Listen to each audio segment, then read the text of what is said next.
you to crack the code of your sleep and dreams so you can sleep sound and dream deep. This evening, I have an interesting dream. It's just a single dream, a short dream, but as you well know, short dreams can pack a whole lot of information into a compressed space. So we'll get right into it. It's The dreamer states that he couldn't recall all of the details of the dream, and that's quite common. And often within the first 5 minutes, 50% of a dream is forgotten by most people. So that's not unusual in that respect. But what happens is that the part of the dream with the highest emotional charge or energy behind it is what we will remember. So you may forget other details, but the most important bits, the bits that you really need to pay attention to, will be the part you remember. So don't get bent out of shape if for some reason you forget parts of a dream. The part that's most pertinent and most on top in terms of topicality, if you will be what you remember. So the dreamer says that he had given permission for his dad's car, a Morris Minor, and you may or may not be familiar with the Morris Minor, but it's a very popular car after World War II and into the 50s and even 60s, I believe. But it's generally not, it's a collector's item now, actually. But anyway, the dreamer had given permission for his dad's car to be used as a vehicle for two young boys to take their mechanics exam. Now, the reason why the dreamer gave permission for this to happen was that he had to take the same test and was basically going to look over their shoulders and kind of cheat. So he would know what to do when the exam came, and it was his turn to take the exam. But while he was observing this exam going on, being taken by these two young boys, he started to realize more and more that the test was much more complicated than he thought, and that there was an examiner there, a woman, and he wasn't sure of the identity of the woman. It was either one of two people. But this examiner commented to the dreamer that his note-taking during the observation period, while this test was going on, was quite poor. And there the dream ends. So it's a very short dream in that respect.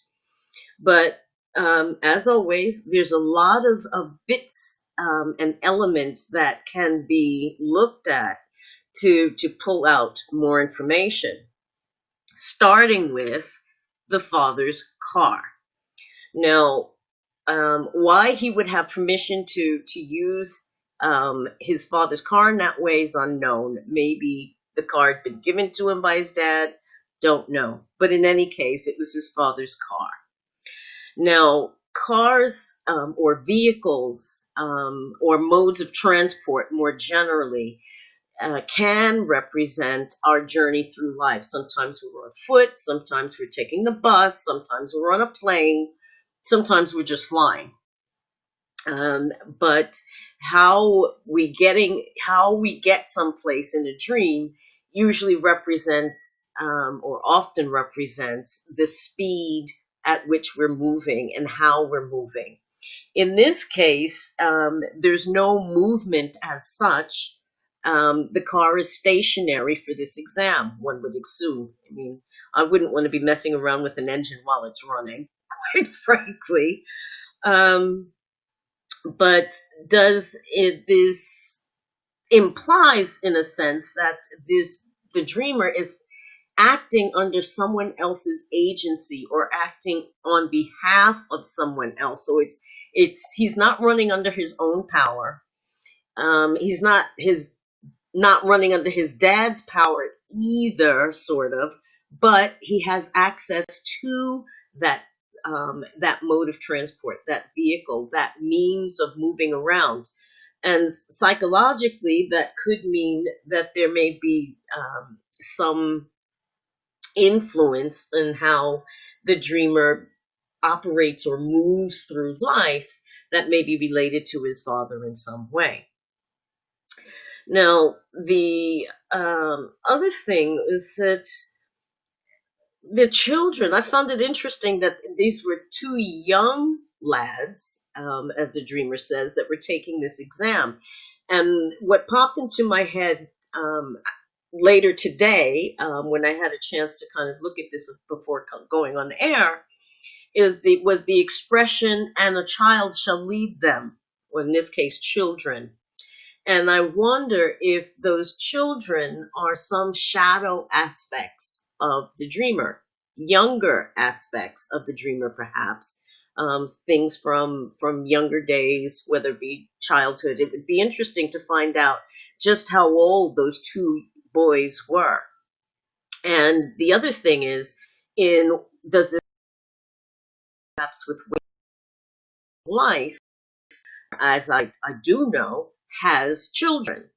So I just wonder if there may be some bleed over, if you will, between waking life and this dream. It could be. I mean, that what happens to us in our waking lives will have some impact on what we dream. Now, I just wonder also with regard to the use of this car, or you allowing other people to use the dad's car, is something that may have actually happened in waking life. Now, this mechanic exam. Now, there's something that suggests itself about machinery, about things being done in a mechanical way, almost robotic, and there may be something about that. It's also, you can look at that mechanics take apart cars or vehicles to see the excuse me, inner workings, and maybe there's something about acting or thinking in mechanistic ways and needing to take things apart to see what's going on. That could be a metaphor for the dreamer working through different issues. Now, there's something else about the two boys and this exam, and I wonder if there's something about learning things by rote, or by learning things by taking them apart and then putting them back together again, perhaps breaking things down to and then building them back together.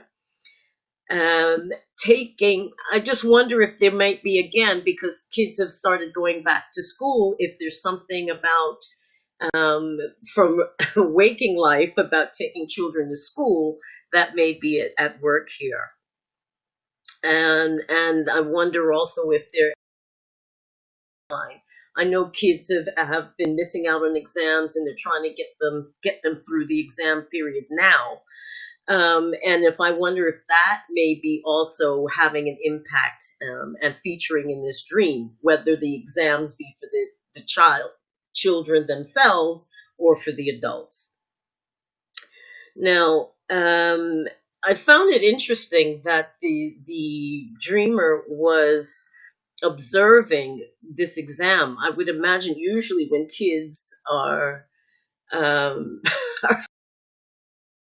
yeah, there isn't an adult exam in the room that's actually there. So it's kind of interesting. It's a bit of cheating going on the part of the dreamer, kind of overseeing things and getting a bit of an edge because he's able to watch other people do something and take this exam. Now, the dreamer thought that this exam, upon observing this exam going on, realized that it was more difficult than he thought. So I was just wonder if he thought, piece of cake, I can do this. And there was maybe a bit of hubris or arrogance there. But what exactly made this exam difficult? I mean, having taken a mechanics course when I lived in LA, yeah, it is complicated, but it is doable. You can learn it if you put your mind to it. Now, the next thing that I looked at that I thought was interesting was the examiner for this mechanics exam was female. Identity a bit unsure. It could have been one or the other person. But it's definitely female. We know that much. And was helping the dreamer. And I wonder, again, if this may be the dreamer's anima, the inner female that exists in all men, just as all women have an inner male. And I wonder if the examiner was helping the dreamer in some way to put him more in touch with his emotional side. Now, the examiner noted that the dreamer was taking poor notes during his observation of the exam. Now, excuse me, I wonder what that means. What was poor about his note taking? Was he not paying attention? Ooh, something. Ugh, feather. Don't know where that came from. What made his note taking so poor? Was it was unprepared to take notes? Was he not paying attention? What was happening that made his note taking poor? And I also wonder if this may actually be an unconscious message, the unconscious delivering a message to the person looking at the dream, that is me. But it occasionally, and quite often actually, people, when they're working with a therapist or an analyst, will find that their dreams will also often provide information for the analyst or counselor. So either, as I have said before, either to say, yep, you're on the right track, keep going, or you're off with the fairy, start over. You got it wrong. So I just wonder if in this case, the unconscious is actually saying to the dreamer, you're not getting the info right. You're not paying attention. You're not doing what you need to do to understand this. So in other words, the unconscious is kind of signaling that, hey, I'm giving you this information, but you're not understanding it, you're not recording it, or you're not using it correctly for some reason. So I just wonder if the dreamer is not able to see the exam or the information contained during this exam properly. Now, as I said, the thing that I found most interesting about all of this was that there was children who theoretically, I guess, can't drive because they're not old enough that are taking this exam.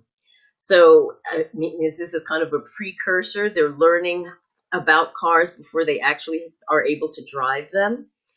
Or is it more metaphorical? Is it something that like I said, use that phrase, and the child shall lead them, that it's the younger ones who are coming through that are showing the way? And if you look at some of the frightening pictures that have been coming out of the States lately, it really is the young that are leading the way, of all colors, and that's something to be thankful for. Maybe that we should just let them have their heads and let them clean up the mess that other generations had left. So there you have it. As I said, it's a short dream, but packed full of information, and it will be one of these days. I've just as you can see, I've just finished one book on dreams, but I think I'm going to do another book where I revisit my dreamers and ask them how their dreams have impacted their lives, what has happened next.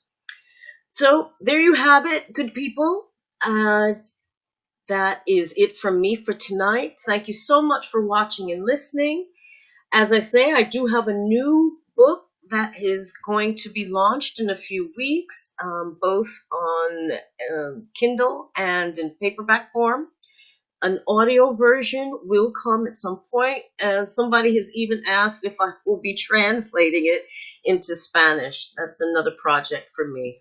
I love doing translating work. Anyway, thanks so much again. Have a wonderful evening and rest of the week, and hopefully I'll see you again soon. Take care. Bye-bye.